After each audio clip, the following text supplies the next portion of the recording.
ลงไปดูอยู่ดินะลงไปโอ้ยตายแห่เขามาถามมันเป็นยังนี่ไปบอกเขาอีหยังเดี๋ยวนี้แต่เอาผ้าอีอันหมุกมาเขาก็ยังบ่ได้เสียเงินเลยเห็นหมุกมันแรง30 ปีผู้อยู่นี่มันก็ไปบ่ได้คือเก่าต้องตามเวลาคือเก่าก็เอาผลจะโค้งแต่ว่าเจ้าแต่มันบ่ได้นับไปเถื่อนนะผมบ่ได้นับบ่ได้นับแก้วบ่จักผู้เรื่องนับ90เนี่ยน่ะ90เต็มแสดงว่ามันบ่เก็บรถดิบ่หันนี่บ่ผู้เฒ่า2คันเสียพันเขาลงมาถามสิได้เสียตะคันรถมันเอาตั้ง60 บาทคิด3คนค่ารถบ่ได้เสีย60แสดงว่าบ่ได้คิดค่ารถเนี่ย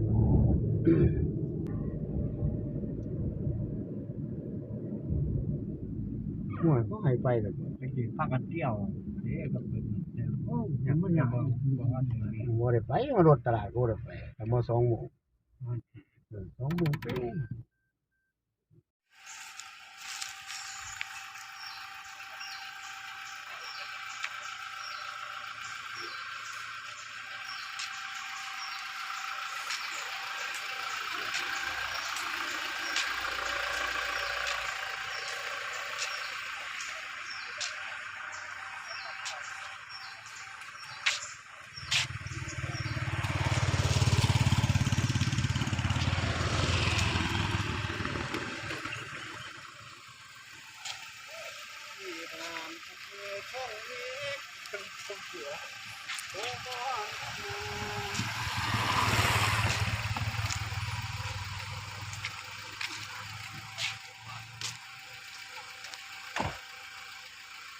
เนี่ยวันนั้นนี่ครับจอดเขามาจอดเข้าอยู่อย่างเงี้ยไปกับฝ้าวแล้วพวกรถตลาดนะเข้ามา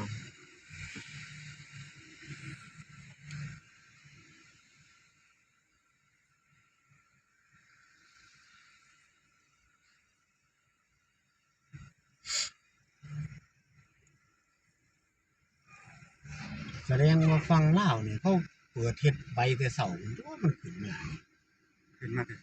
นี่เห็นบ่บัดเที่ยวของเฮาละ2 โมงเห็นบ่อนสิไปยืนใบขึ้นมาหาหมอหาหยังมาซื้อของนี่สิต้องผ่านแสดงว่าขึ้นมาก่อนได้เนาะ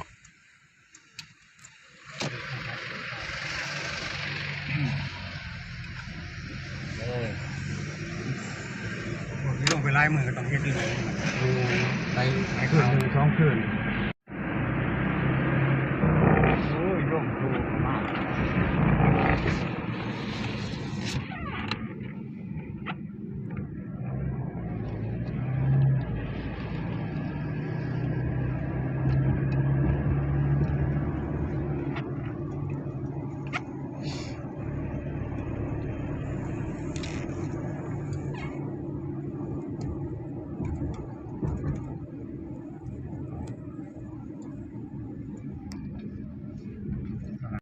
เขาปัดไปต้องขี่ไหลเข้าไปในทีว่าไปคือกันไปแห่งขี้ข้านไปทางบ่ดีทางใหม่ทางใหม่ดีกว่าเฮ็ดใหม่เนี่ยแล้วตัวนี้ทางใหม่ป่ะ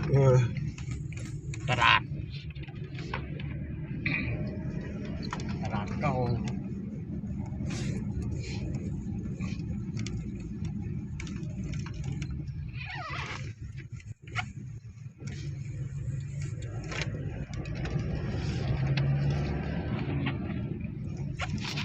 ทางหน่อยแห้งไป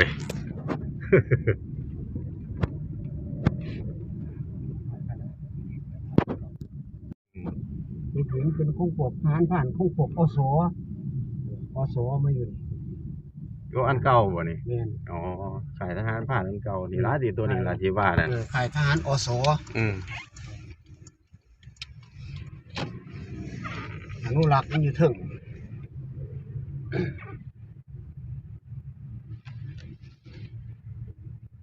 ตลาดเฮาที่มันบ่ทัน ตลาดเน่าคือกี่ไรพวกเขา เนาะนี่นะตลาดนี่มันน่าจะพัฒนาเนี่ย ได้กันว่ามัน เว้าอีเด้บอกก็พวกนายเนาะ สมควรพัฒนาอยู่ คือบ่เฮ็ดดีๆว่ะ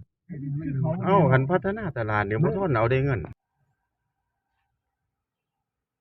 ไปนัดผู้สาวบ่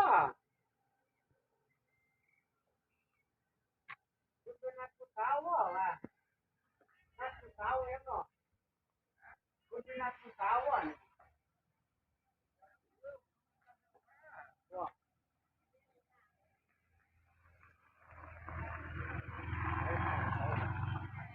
เดิน